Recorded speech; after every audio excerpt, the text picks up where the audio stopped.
Hello बच्चों, let's read this question. The question says consider the following elements.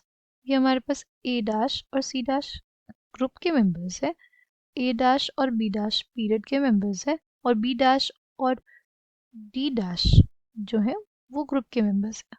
Right. Which of the following is और are true about A dash, B dash, C dash and D dash. हमें ये बताना है. ठीक है. उनके order of atomic radii, order of metallic character, size of the element और order of ionic radii के बारे में हमें यहाँ पे बताना है. ठीक है. तो देखो, सबसे पहले हमें देखना पड़ेगा इस क्वेश्चन के लिए क्या. सबसे पहले हमें इस क्वेश्चन के लिए की कॉन्सेप्ट को देखना पड़ेगा. ठीक. Which is size of elements. Size of elements. On going down the group हमारे पास साइज बढ़ता है, यानी सी डैश का जो साइज होगा वो ए डैश से बड़ा होगा, डी डैश का जो साइज होगा वो बी डैश से बड़ा होगा. ठीक है. On going down the group,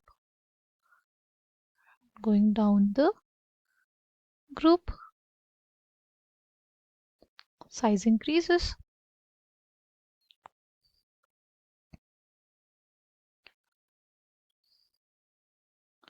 right. और on moving left to right along a period size क्या होता है, डिक्रीज होता है. तो ए डैश का साइज बड़ा होगा किससे, बी डैश से. सी डैश का साइज बड़ा होगा डी डैश से. Right. Moving along the period, moving along a period, size decreases. Size decreases. तो साइज का ऑर्डर देखें. डी डैश का सबसे छोटा साइज, नहीं, ये स्टेटमेंट गलत हो जाएगी. डी डैश का साइज सबसे छोटा नहीं हो सकता, क्योंकि डी डैश का साइज किससे बड़ा है, बी डैश से. राइट. तो ये सी ऑप्शन गलत हो जाएगा यहाँ पे. ठीक. फिर order of ionic radii, atomic radii और मेटालिक कैरेक्टर देखना है. एटॉमिक रेडियाई का अगर ऑर्डर देखें तो इसमें दिया है सी डैश का सबसे बड़ा. ठीक. फिर उसके बाद डी डैश. ठीक है. फिर हमारे पास है ए डैश, डी डैश और ए डैश में किसका बड़ा होगा, सी डी डैश का जो साइज होगा वो बड़ा होगा, क्योंकि वो बी डैश का हेवियर कंजेनर है. ठीक है. अगर हम लोग बात करते हैं फिर किसकी, बी डैश की. बी डैश का साइज सबसे छोटा होगा, वो डी डैश से भी छोटा है और ए डैश से भी छोटा है. ठीक है. सी डैश से भी छोटा होगा. तो ये स्टेटमेंट हमारे पास जो है वो करेक्ट है. मेटालिक कैरेक्टर की अगर बात करते हैं तो मेटालिक कैरेक्टर जो होता है अलोंग अ पीरियड डिक्रीज करता है.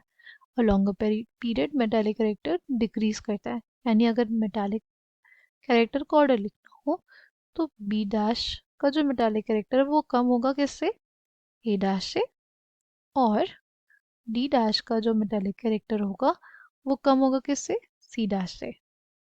ये on moving along a period metallic character decrease करता है, decreases along a period,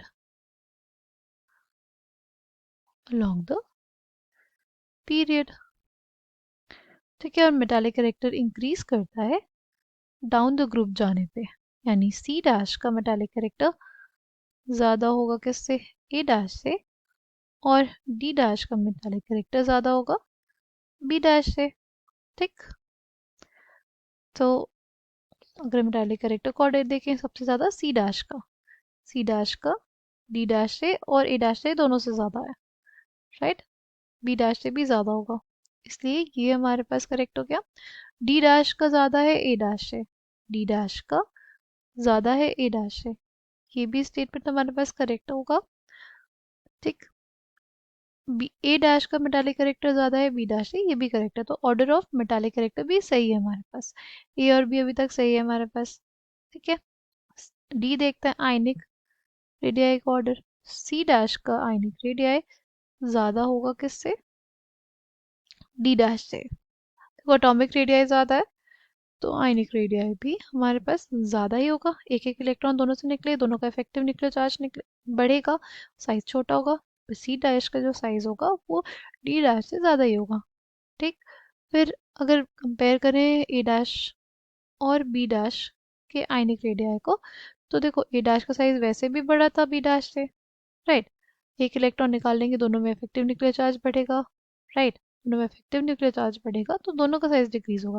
but A dash since size बड़ा था, राइट, उसका इफेक्टिव न्यूक्लियर चार्ज उतना ज़्यादा नहीं होगा जितना बी डैश का होगा, इसलिए ए डैश का आयनिक रेडियाई जो होगा वो बड़ा होगा बी डैश से। और अगर हम लोग बात करें ए और डी की, तो देखो डी ए बी का एक हेवियर कंटेनर है, इस वजह से डी का जो आयनिक रेडियाई होगा वो ए डैश से ज़्यादा होगा, राइट।